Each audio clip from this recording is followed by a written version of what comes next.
Habari za asubuhi. Habari za mchana. Habari za jioni, brothers and sisters, kakas and dadas all over the world. Good morning, good afternoon, and good evening. The name of this channel is The African Times, and I'm Thomas. Okay, good morning, everybody. How are you? This is an episode of the Rise and Shine. Rise and shine. I'm about to go out this morning. Today is a day, big day for me. I talked to a few of you about going back to the hospital and having some services. All right, and they're not for me. I'm fine. Everything's great, and everybody's great, and that's a good thing. This is just some things that we have to do to make sure that we continue to be healthy for us and our children. So that's a good thing. And the beautiful thing is that we're in the great motherland of Africa, and in a great nation such as Tanzania. So that's all great. So before I got out, I wanted to stop and tell you guys, I've been here 1 year, so I think I better tell you why I left America and moved to Africa and Tanzania. It's pretty simple, probably not for many different reasons than everybody else. So probably you may not hear anything new, but let me be clear and upfront. I knew at that time the immediate leaving had to take place because that thing had happened, and when that thing happened, where I was working, it was rigid. So every day you come in, you sign a sheet of paper, somebody's taking your temperature, and they're doing these things, and then you have to, you got to cover your face. You have to do all of these things. And I'm a person who I'm very aware of my surroundings, very aware. And so I knew that at that time, it was just the beginning. And I knew immediately that what would follow would probably be some requirement, some mandate that I had to do something physically to myself and my children, and so that was what prompted the extreme urgency. Okay, all right, but prior to that, and I'm going to come back to that, but now let's go prior to that. I don't know, past probably 10 years, 10 years prior, I began, a deep search for a greater understanding of the circumstances that I found myself in living in this world, and in W world, so you go through, when you start searching for the truth, and you remember I started this whole first video with truth or death. It was the search for the truth as to why everything that I saw around me in my life, from the time I was old enough to be aware of my environment, why everything that I saw around me that dealt with our economic condition in W land, because I lived there, I grew up with them. Everything around me was a complete opposite of what the W's environment was for them. It was a complete opposite. Everything that I saw was www. Listen to the TV, www. Listen to the radio, www. Look at the billboards, www. And quite frankly, I have to tell you, I remember I was 12 years old and I was sitting in a parking lot and I was reading the good book. It's what they call it. And I was reading it because, as most of you, if you grow up, whatever religion, faith, ritual program your parents were doing, that's what you're going to do when you're a little kid, because they're taking you with them. And you're going and they're telling you this is what you have to do and this is what life is about.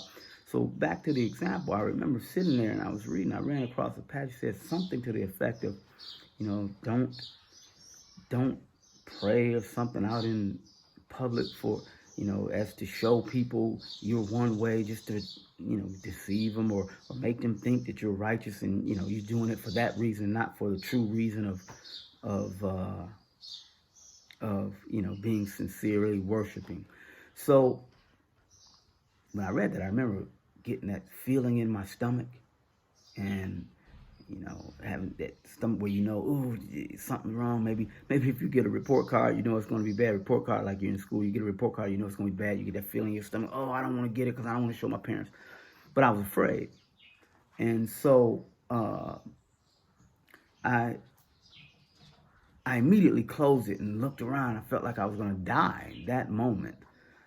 I'm telling you that because even in that book that I was reading, and all of the stories and the pictures and everything that they showed me when I would go to Sunday school, white angels, Jesus white, all the apostles, I think they're called apostles, the brothers that walked around with them, white. I was going to a church, worshiping. Big picture of a white dude. Now, it's a white dude to me because I was a little kid. So I'd see a white man with a beard. Come home. Everywhere I went back then, they would sell these velvet,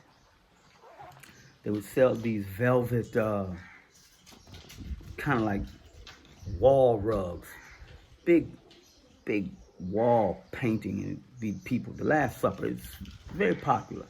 Everybody had it in their house, everywhere I went. And it would be these 12 white guys. And so, as I got older and I became a young man, and I recognized that everything I'm seeing, white, I was a big, like maybe many, watched a lot of television, and for me, I didn't just watch it. Now remember, I'm talking about why I left America. I didn't just watch television; I watched it. I paid attention to why the person was standing over here in the story, whatever the story was. Why did they have this person doing that? I was very young. I was like, I think I was 8 or 9, and I was thinking about these things. I even wrote my first skit. And anyone who knows me know I'm a writer. I wrote my first skit when I was 9 years old. It's based on Saturday Night Live. It's a very similar skit. And so, being that type of aware child, I noticed that everything I noticed, the brothers and sisters were in an opposite situation to the W's. Back then, the black and white movies, I'm an older brother, the black and white movies, they'd always have this I think we call them sky caps or whatever. It's a guy, the porter, the guy who's on the train to help you. Just like a flight attendant or something. There'd always be a brother. And he would always be, very respectful, and the white men and the white women, he'd be very respectful, humble to them. But he's always in a subservient role, meaning he's always beneath them. All right? And that carried on. that carried on through to like when I got older, the Jeffersons, right? The Jeffersons, really, because while, all right, everybody, sorry, you're gonna see a change in the background from when I first started shooting the video, and that's because I got a phone call at the time of the video, and then once that happened, it kind of stops the video. But now back to what I was saying about why I left America. The thing I was saying is I kept seeing white everything. And the last straw, I mean, I was like, I think I might have been probably 10, maybe 11. And I was walking past an establishment, I think it was a bar. And then I saw on the sign as I was went, I think I went in there to use the bathroom or to get some water or something. And it said, no coloreds allowed. No coloreds allowed. Now, just so you know, I'm in the North. You know, they tell us that mythology, that propaganda, the North is better than the South and the North was for freedom and all this. No coloreds allowed. And so when I saw that, I immediately, I didn't go in. I didn't want any problems. And I was a young boy. And I knew, because remember, I grew up in the 70s and 80s, okay?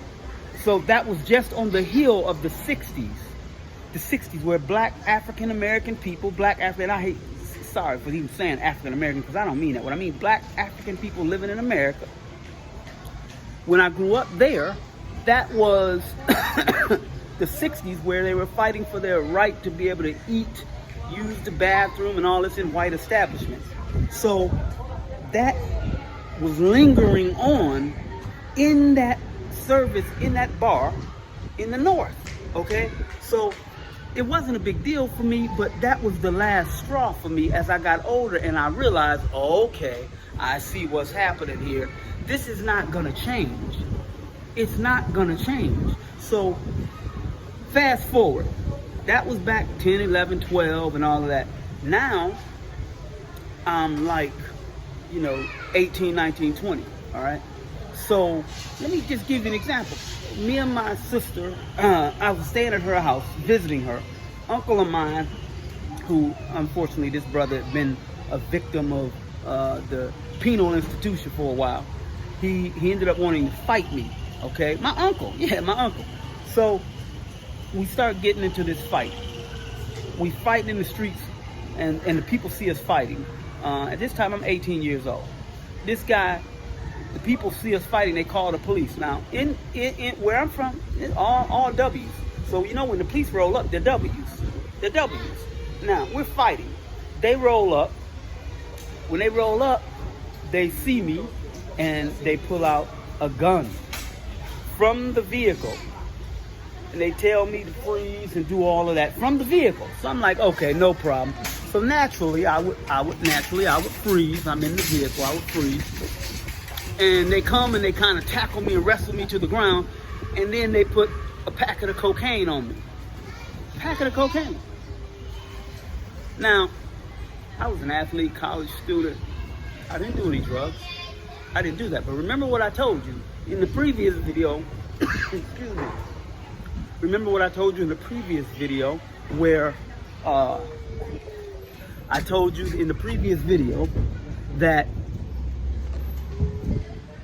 all the boys, they were doing drugs. They were selling cocaine. So that was an easy way for them to just get me and get me caught up in the system. Say I had the drugs, you go to court, people are not gonna believe you, they believe the police, whatever the police say, even though I would tell them, hey, look, no, that wasn't me, they threw stuff on me. Plus, what do? They say, well, okay, you're in the penal system, so you plea bargain. In other words, they scare you to death. They tell you, if you don't admit to guilt, then we're going to give you the worst sentence we can ever find. Now, what kind of justice is that? That's not justice. So anyway, to kind of finish the story, they wrestle me to the ground, and my sister comes running out, and she goes, no, that's not him. It's his uncle. It's the other guy. So she points to the other people, right? To my uncle. She points to the uncle so that the uncle knows, so the police knows it's my uncle who's attacking me.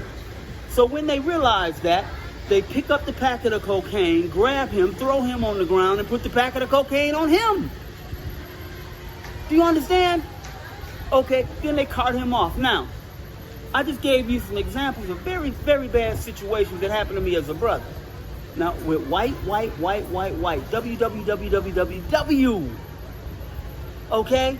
So now, once I become an adult, all of my friends that I went to high school with, and I went to high school with W's, I noticed a change in these people.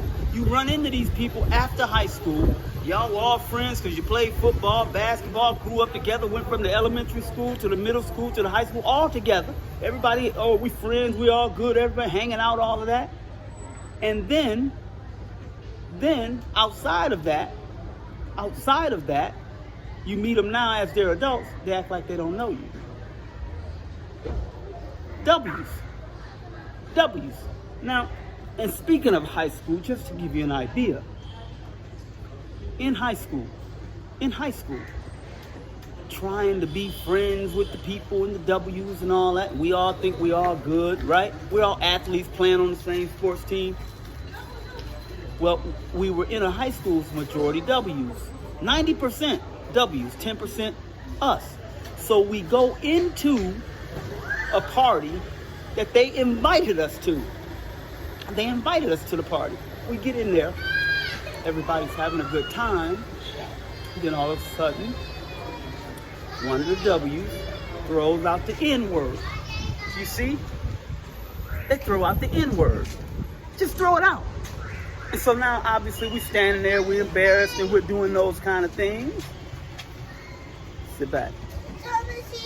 Okay, we're doing those kind of things. They call us the N-word. Now, for me, having this experience over and over and over again, excuse me, that was the end. That was the end for me. Now, as an adult, I get children. Now I have to think about my children going through that same experience. Then, at the time, as I told you, we were about to leave, they break out with this, the spooky thing that everybody, right? Okay, once that happens, I knew who was in charge. W's. And it's already going to be the way that the W's want it to be. Now, I'm from the city of Detroit. It's where there's like, it's probably about, I think at this point, 600,000 people. Okay, now, in the city of Detroit, when this whole thing jumped off, they start saying they got to build these big facilities because all these people going to be harmed and blah, blah, blah, blah, blah. So when the thing jumps off, they put the facilities in Detroit, in the heart of Detroit. In the heart of Detroit, where all the black people are. Now, if this is such a horrible situation, and many of them, all of them, everybody, are being affected, all of a sudden, oh, we care so much about the good African brothers and sisters that we're going to put the facility for care in their neighborhood. The facility for care to test in their neighborhood. But yet it's ravishing all these people. Them too, in their neighborhood. Okay? Now, that's very, very, very alarming to me. Very, very, very alarming to me. So at this point, what I recognize is there's got to be something. There has to be a change in what's happening. The violence, everybody knows about the George Floyd situation. Everybody knows about that. Yeah, but that's just a long list of that. It's a long list of it. I go to court. They give me an example. I go to court,